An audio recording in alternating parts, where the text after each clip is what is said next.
We had those. We'll start in about a minute.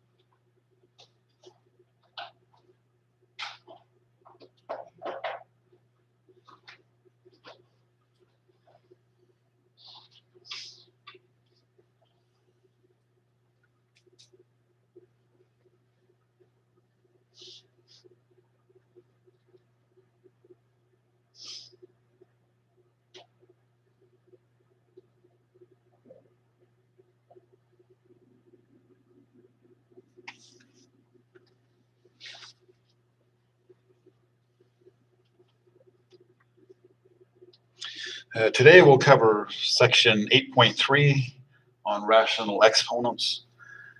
And if there's time left, we'll look at some of the remaining problems in 8.2 and 8.1.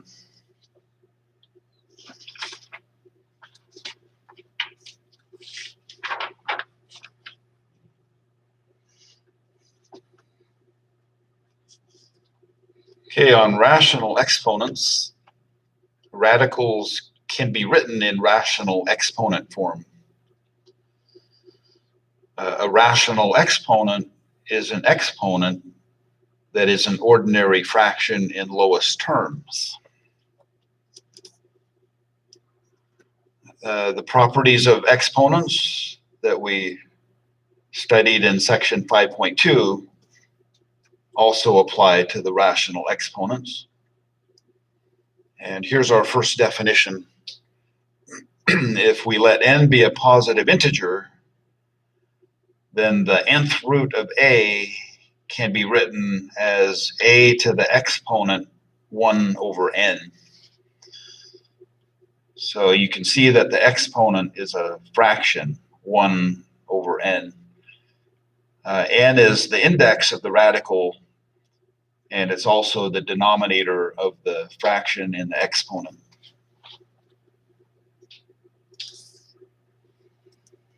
Okay, so we'll practice converting radicals into rational exponent form. The square root of x, remember for a square root, the index is 2. So in rational exponent form, this is just x to the 1/2.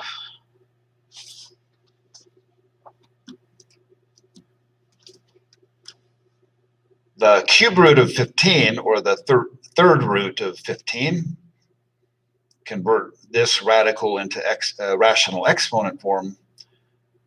We write 15 to the exponent 1 over 3.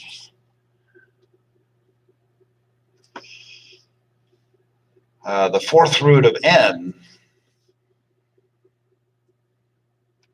convert this to rational exponent form. It's n to the exponent 1/4. And then the fourth example, the fifth root of 11 in rational exponent form. This is 11 to the exponent 1/5, or 1 over 5. So that's all there is to it.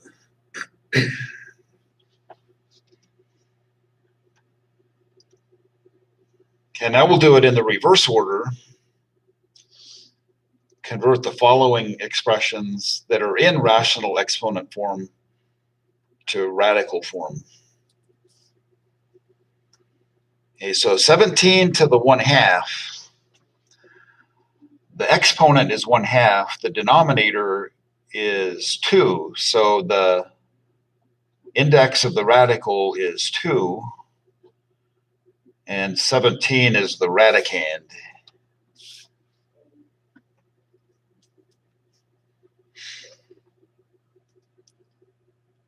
A raised to the exponent 1/4 in radical form.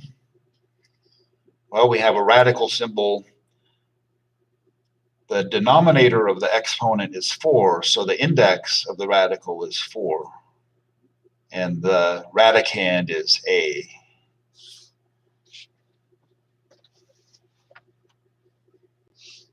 So a couple of more examples. 29 raised to the exponent 1/6, or 1/6. When we convert this to radical form, the index of the radical is 6. The radicand is 29.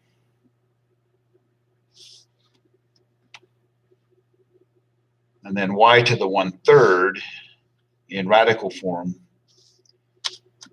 The index of the radical is 3. It's the same as the denominator of the exponent. And the radicand is y.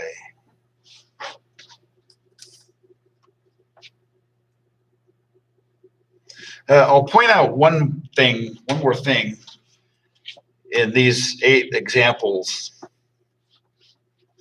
that can help us a little bit later. So starting with the second root of x equals x to the 1/2. So inside the square root, we have x to the first. When the exponent is 1, we don't normally write it. But this exponent 1 corresponds to the 1 in the numerator of the rational exponent.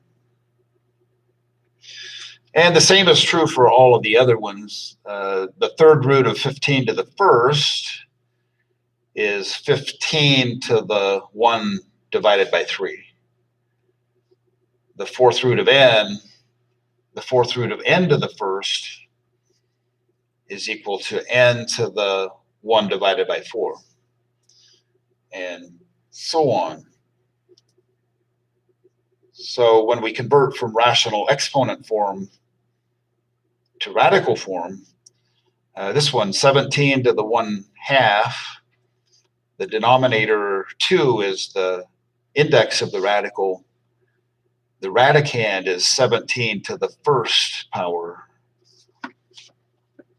And I'll just do one more. The a to the 1/4, convert that to radical form. The denominator 4 is the index, and the radicand is a to the first. So as we know, when the exponent is 1, we don't normally even bother with it, but we're not always going to have exponents of 1, as you'll see in a few minutes.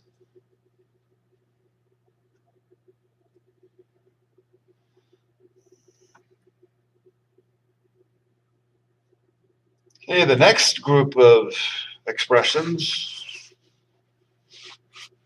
this says simplify the following expressions with rational exponents.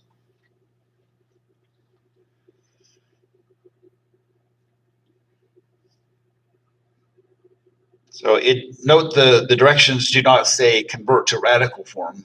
It just says simplify the following expressions with rational exponents. So the first one, 49 to the 1/2. What does that simplify to?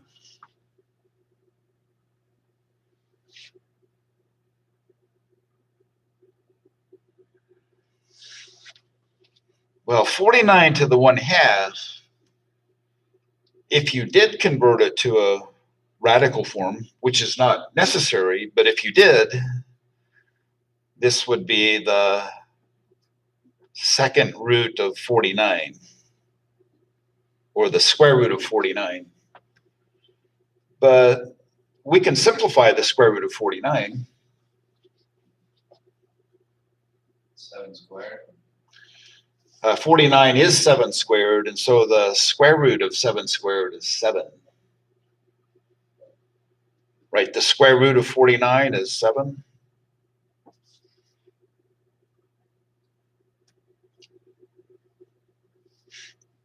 Since 7 to the second is 49, the square root of 49 is 7. Okay, the next one, simplify 81 to the 1/4.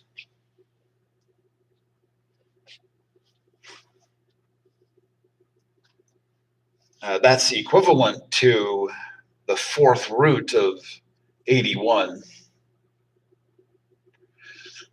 So I want to reiterate, it's not required to convert this to radical form, but you can convert it to radical form and then simplify the 4th root of 81. So we want to find the largest factor of 81 that is a perfect 4th power. Yeah, 3 to the 4th is 81. So the 4th root of 81 is 3. Or we can just do it directly. 81 to the 1/4 is 3. And this is related to the fact that 3 to the 4th power is equal to 81.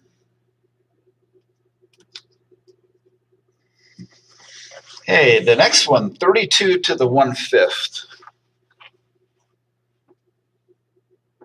What does that simplify to?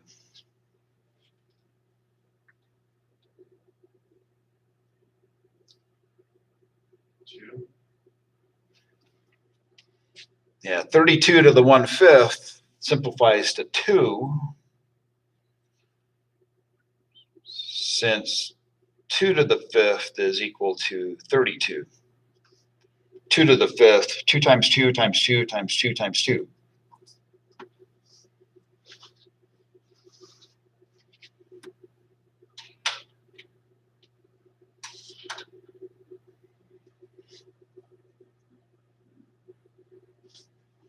If you are more comfortable converting it to radical form first, that's fine.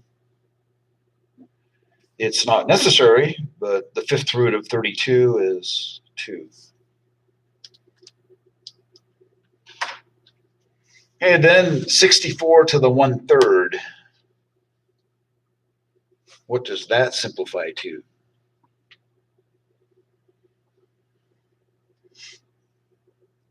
So anybody online?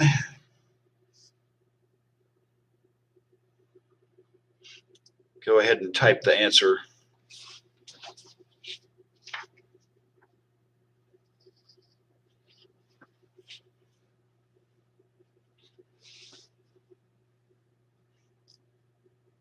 If you want to convert it to radical form, you can. Okay, got an answer. This is the cube root of 64. And the cube root of 64 simplifies to 4. So the related fact is that 4 to the 3rd power equals 64. 4 times 4 times 4 is 64.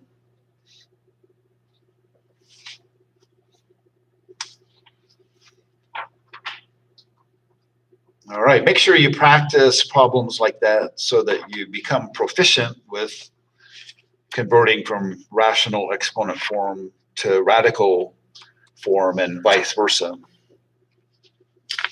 Okay, the next page, we have another definition that we start out with.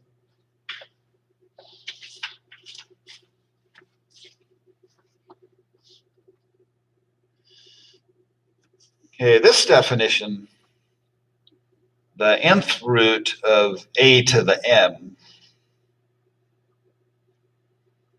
So the index of the radical is n, and the radicand is a to the m.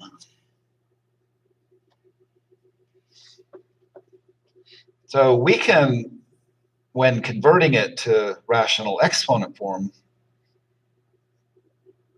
we can write a to the m raised to the exponent 1 over n.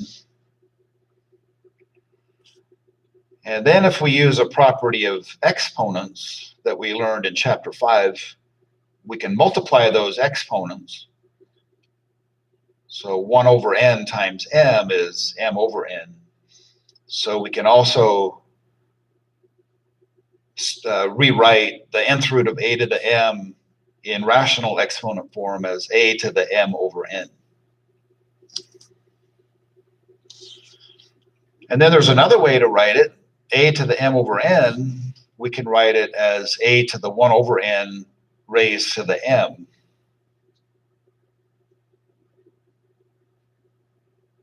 So here we're just using a property of exponents again. And then on the inside of the parentheses, a to the 1 over n can be written in radical form, the nth root of a, and the outer exponent m is m. So the nth root of a to the m.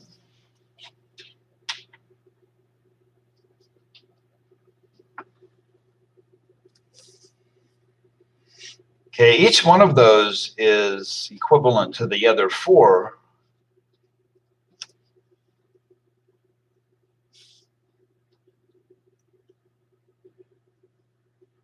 But the ones that are the most useful,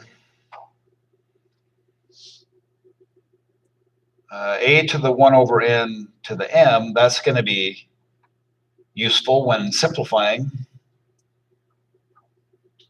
And then a to the m over n.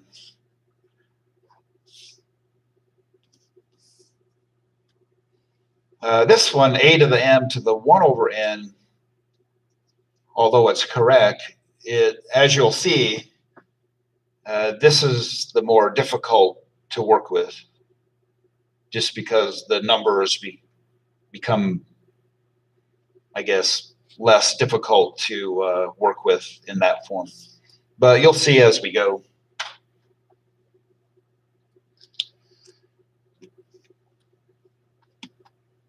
Okay, so this one, the directions are convert the following radicals to rational exponent form.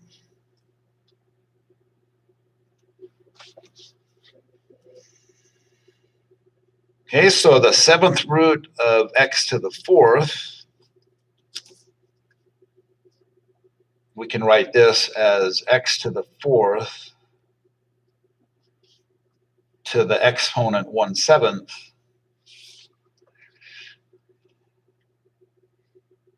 Okay, and x to the 4th to the 1/7, one of the properties of exponents is if you have a base number raised to an exponent, and if that entire expression is raised to an exponent, you can multiply the exponents.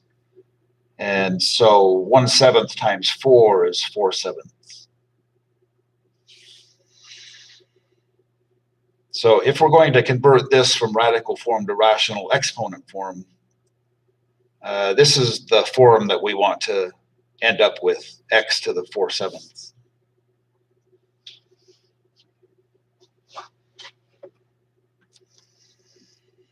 Okay, the next one is a little bit more involved.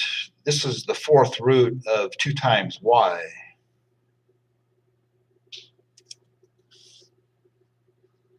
So inside the radical, in other words, the radicand is 2 times y. So when we convert it to rational exponent form, an intermediate step is to put 2y in parentheses and then the outer exponent of 1/4.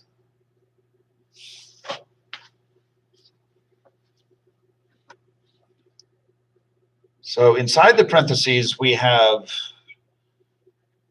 2 to the 1st times y to the 1st. So if we want to apply another property of exponents, In other words, if we want to remove the parentheses, we have to multiply the outer exponent 1/4 times each of those exponents. So we get 2 to the 1/4 times y to the 1/4. If we're going to write it without parentheses, this is what we have to write.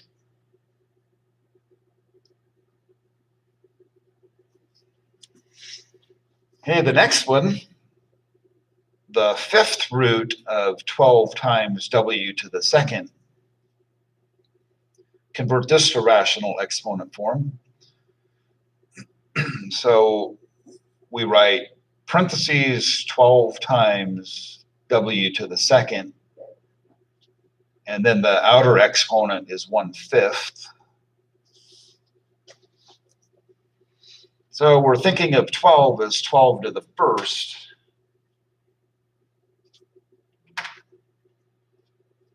And then if we remove the parentheses, we have to multiply this outer exponent of 1/5 times each of those exponents.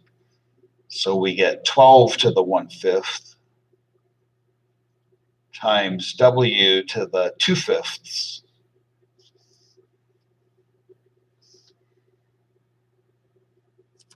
So this is what we want to end up with if we're just converting it to rational exponent form.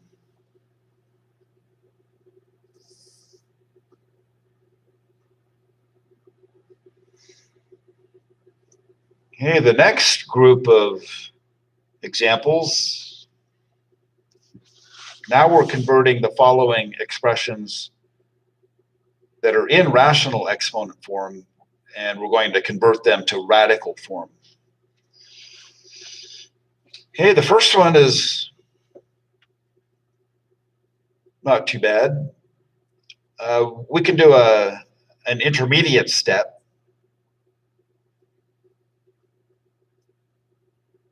Since the denominator of the exponent is 4, we can write this as x to the 3rd to the 1/4, and then convert this to radical form. So the radical has index 4, and it has radicand x to the 3rd.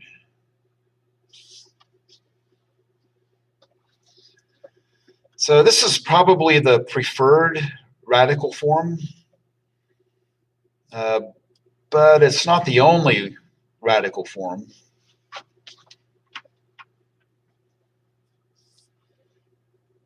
So an alternative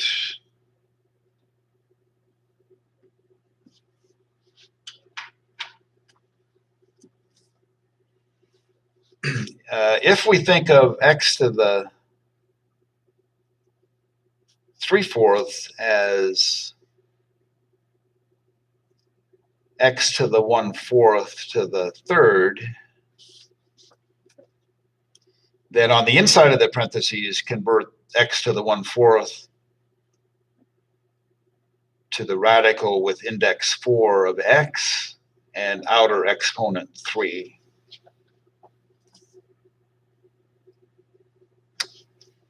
So those are equal.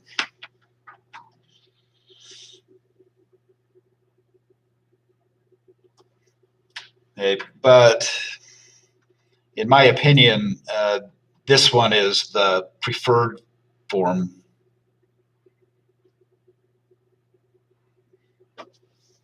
The preferred radical form. And it does look like it's less complicated, even though this is equivalent.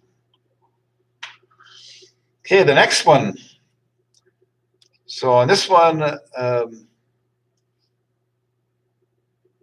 we have to remind ourselves about how to apply exponents. So this one is 5 times y to the 2/3.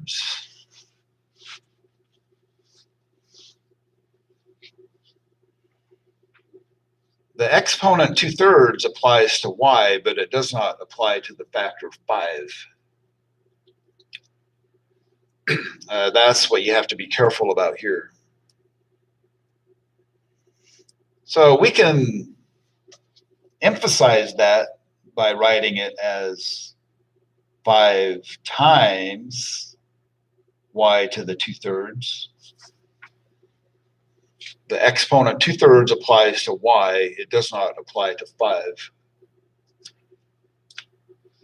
So when we convert this to radical form, the factor 5 has to stay outside of the radical. An intermediate step can be 5 times y to the 2nd to the 1/3. And then we have 5 times the radical with index 3 of y to the 2nd.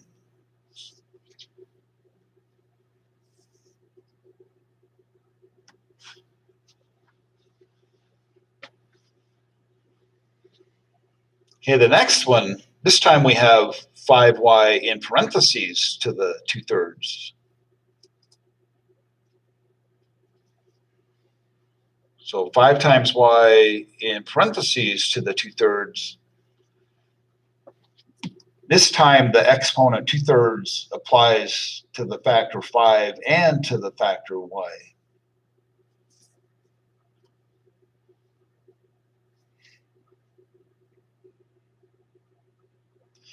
Okay, so an intermediate step is to rewrite this as 5y in parentheses to the 2nd, and then this is all raised to the 1/3.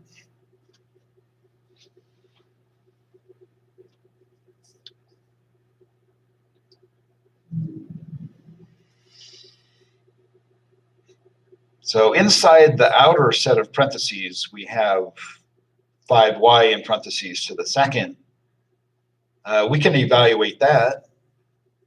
If we have the term 5y to the 2nd, that means 5y times 5y. So we can write this as 25y to the 2nd, all to the 1/3. And then we'll convert this to radical form. The outer exponent 1/3 means the radical has index 3, and the radicand is 25y to the 2nd.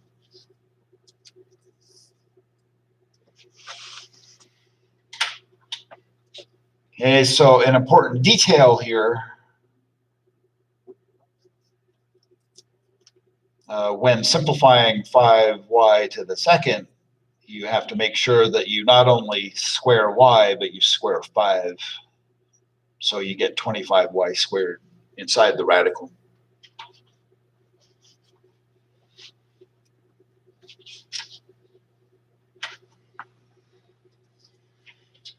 Okay, let's evaluate the numbers with rational exponents. So on this one, we have the number -16 in parentheses to the 1/4. Notice the directions do not say convert to radical form. It says evaluate the numbers. So the number -16 in parentheses to the 1/4, what can we say about that number?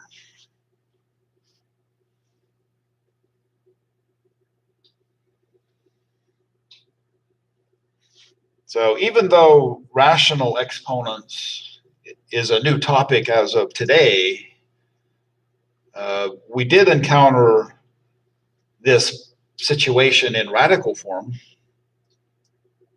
yesterday. Okay, in radical form, this would be the 4th root of -16. So what did we say about radicals with indexes that are even numbers like 4? And if the radicand is negative? Not a real number. Yeah, it's not a real number. So when evaluating this, at least right now, at this point in the semester, we just identify it as not a real number. It is a number, it's just not a real number.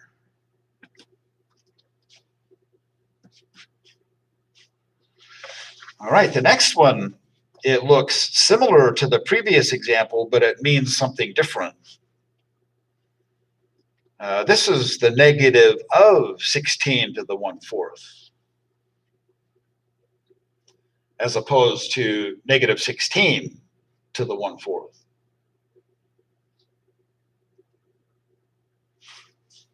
So what do we get when we evaluate this?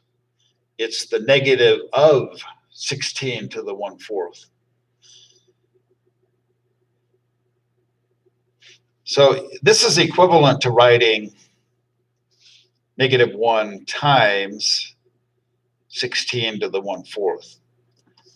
The exponent 1/4 applies to positive 16. It does not apply to -1. So what's 16 to the 1/4? That's like the 4th root of 16. Yeah, 2. So this simplifies to -1 times 2, or just -2.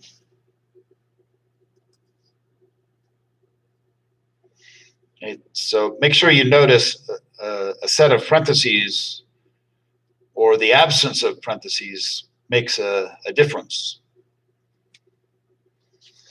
Okay, the next one, this time we have 16 to the -1/4. Now what?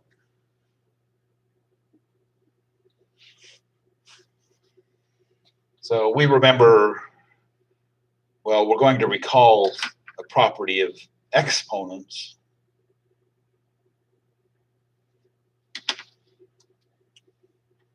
Remember what we do if we have a to the -n?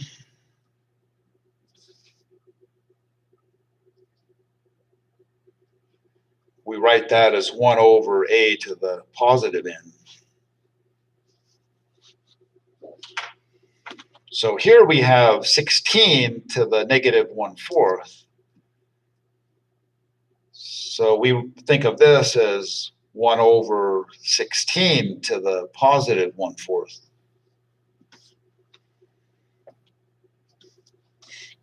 And in the denominator, 16 to the 1/4, that's the 4th root of 16, which is 2. So this simplifies to 1/2.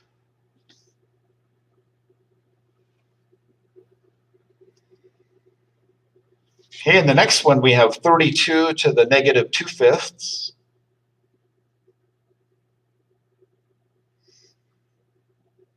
This is equivalent to 1 over 32 to the positive 2/5.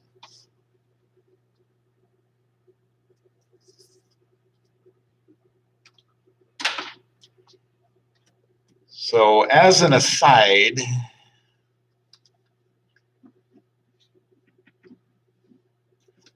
let's just focus on what the denominator is, 32 to the 2/5,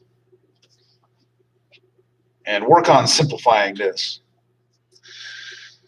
So remember my earlier comment at the top of this page?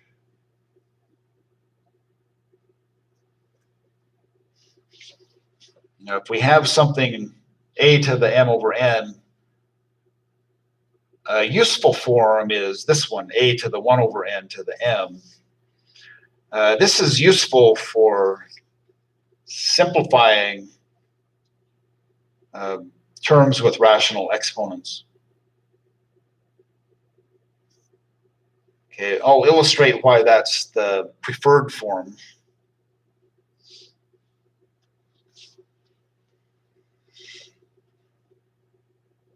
So 32 to the 2/5, the easier way to simplify this is to first, in parentheses, write 32 to the 1/5, and then afterwards raise it to the power 2.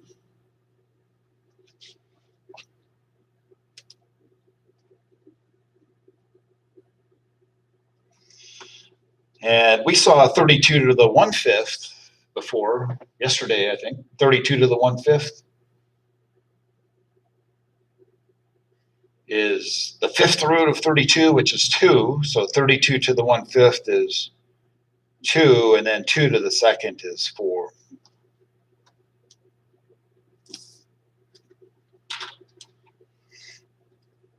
Okay, so this approach this is easier, I believe,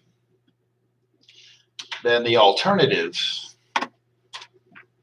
So the alternative is to rewrite 32 to the 2/5 as 32 to the 2nd to the 1/5. Okay, so quick, what's 32 to the 2nd?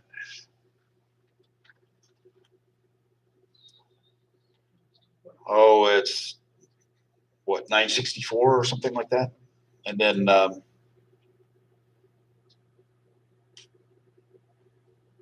well, the point is it's more difficult. So first evaluate 32 to the 2nd and then find the 5th root of that big number. It has to eventually equal the same number, 4.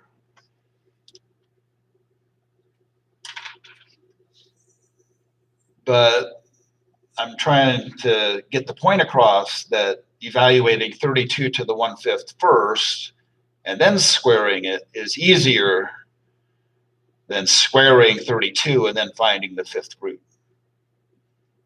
This is harder.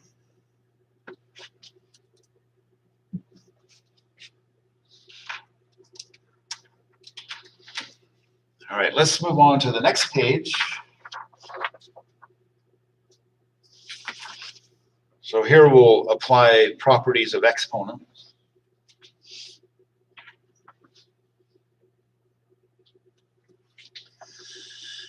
Okay, apply properties of exponents to the expressions with rational exponents. Do not convert to radical form unless the directions say to convert to radical form. Okay, on this one we have x to the 1/6 times x to the 4/3. So the property that we're going to use looks like this: a to the m times a to the n. When we simplify this, we write a to the m plus n.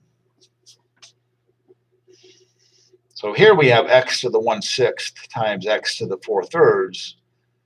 So this is equal to x to the 1/6 plus 4/3. And then we have to simplify the exponent by adding 1/6 to 4/3. Okay, so a common denominator is 6, so 1/6 plus 8/6. And we get x to the 9/6. And then we want to write 9/6 in lowest terms, so we get x to the 3/2.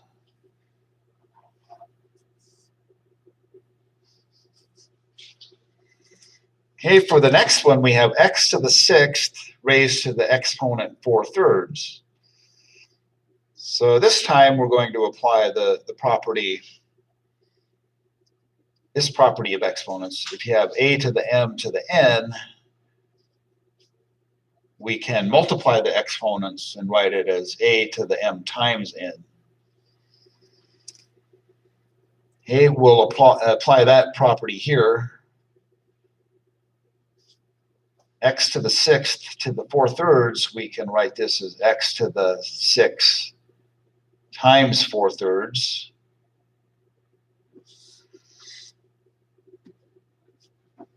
And then in the exponent, we multiply 6 times 4/3, and we get 24/3. 24 over 3 is 8, so we get x to the 8th for our simplified answer.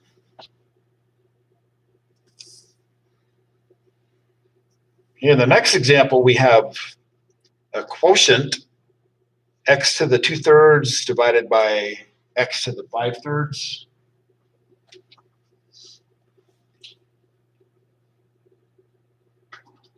So the property of exponents that we can use, a to the m divided by a to the n.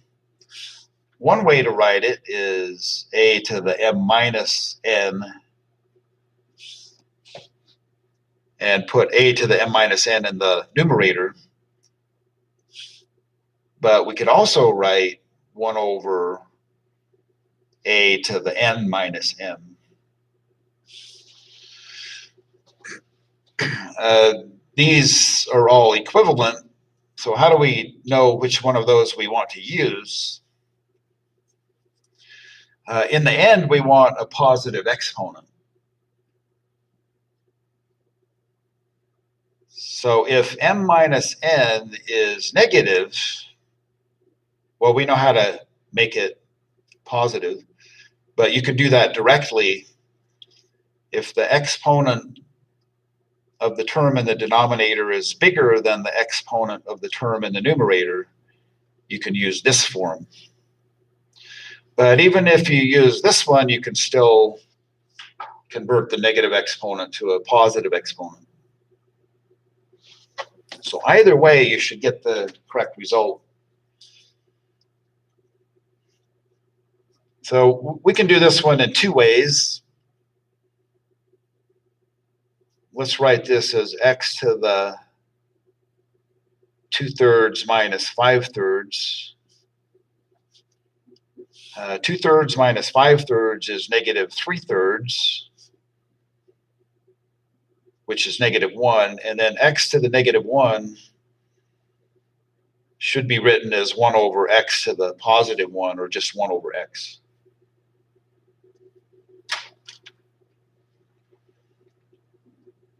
Or we can, since we can see that the exponent in the term in the denominator is bigger than the exponent of the term of the numerator,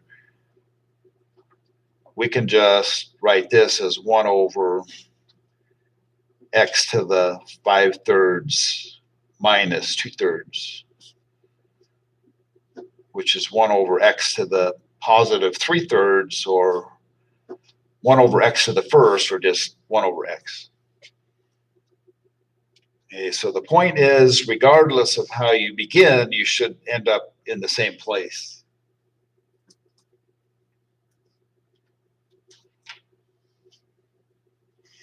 Okay, in the next example, inside parentheses, we have x to the 3/4 times y to the 1/2, and we have an outer exponent of 2/3. Okay, the property for this, if you have a times b in parentheses with a outer exponent n, so this is like a to the 1st times b to the 1st raised to the power n, then you multiply the outer exponent n times each of those exponents to get a to the n times b to the n. Okay, so this is the property that we're going to apply here. And so we'll get x to the 3/4 times the outer exponent 2/3, and then we're multiplying that by y to the 1/2 times 2/3. And then simplify those. 3/4 times 2/3 is 6/12, or 1/2. So we get x to the 1/2, and then y to the 1/2 times 2/3 is 2 over, the exponent is 2 over 6, which simplifies to 1/3. So this is our simplified result, x to the 1/2 times y to the 1/3.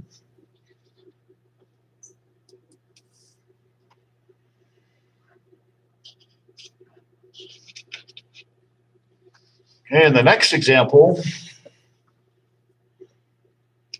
it's a little more complicated. In parentheses, we have 32 times x to the 1/3, which is all raised to the 3/5.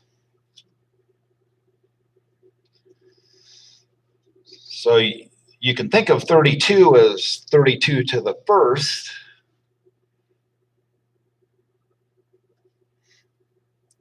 And then apply the outer exponent. So you get 32 to the 3/5 times x to the 1/3 times 3/5. We can simplify 32 to the 3/5. So rewrite 32 to the 3/5 as 32 to the 1/5 in parentheses with the outer exponent 3. And then x to the 1/3 times 3/5 simplifies to x to the 1/5.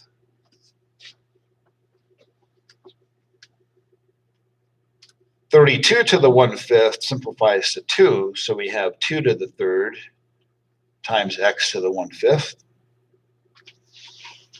And then finally, 2 to the 3rd is 8. 2 times 2 times 2 is 8. So our end result is 8 times x to the 1/5.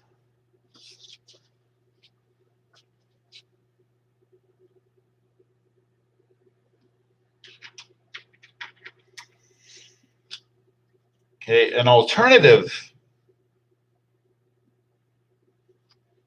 So we know, we've seen that 32 is the same as 2 to the 5th, so I can just write 2 to the 5th times x to the 1/3 raised to the 3/5. And then when we apply the outer exponent, we have 2 to the 5th times 3/5 times x to the 1/3 times 3/5.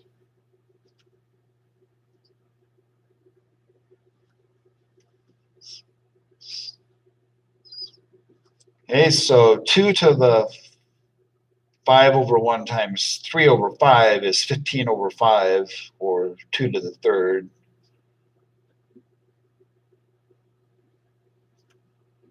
And then 2 to the 3rd is 8, so 8 times x to the 1/5.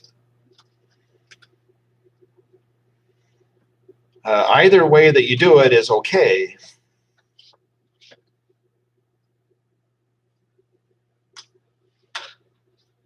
Okay, the next one, 343 to the 2/3.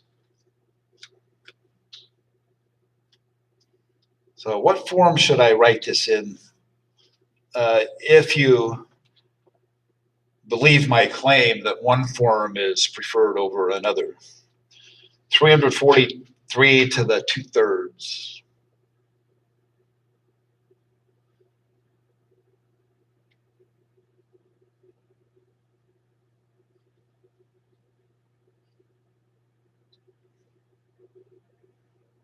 A to the 1/n raised to L.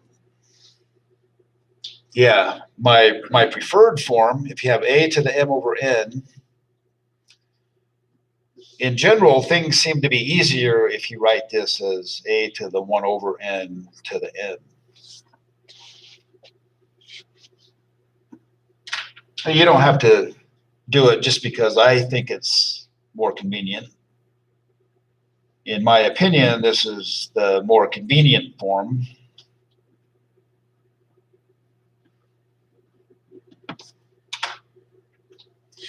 Of course, if you have a high-powered calculator, it doesn't matter.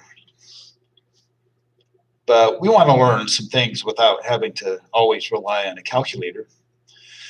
So we can rewrite 343 to the 2/3 as 343 to the 1/3, and then afterwards raise that to the power 2. Okay, so you might remember that 343 is a perfect third power. So 343 to the 1/3.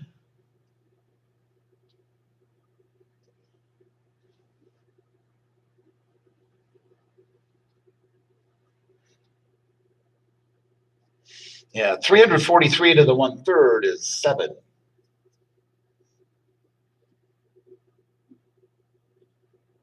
And then we evaluate 7 to the second to get 49.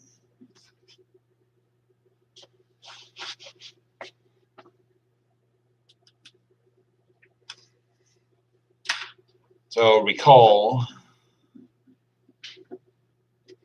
7 to the third, 7 times 7 times 7 is 343.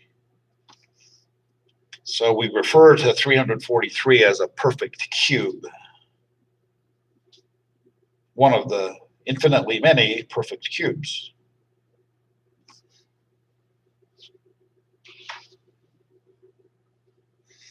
And it looks like we're almost out of time.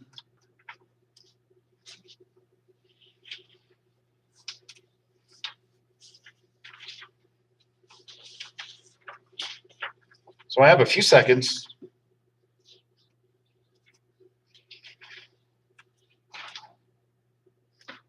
So this was from yesterday. The cubed root of x to the 10th. The largest factor of x to the 10th that is a perfect cube is x to the 9th, because 9 is a multiple of 3. So you can think of this as the cubed root of x to the 9th times x. And then the cubed root of x to the 9th is x to the 3rd, because 9 divided by 3 is 3, and then times the cubed root of x. Okay, we're out of time now, so go ahead and sign in for attendance.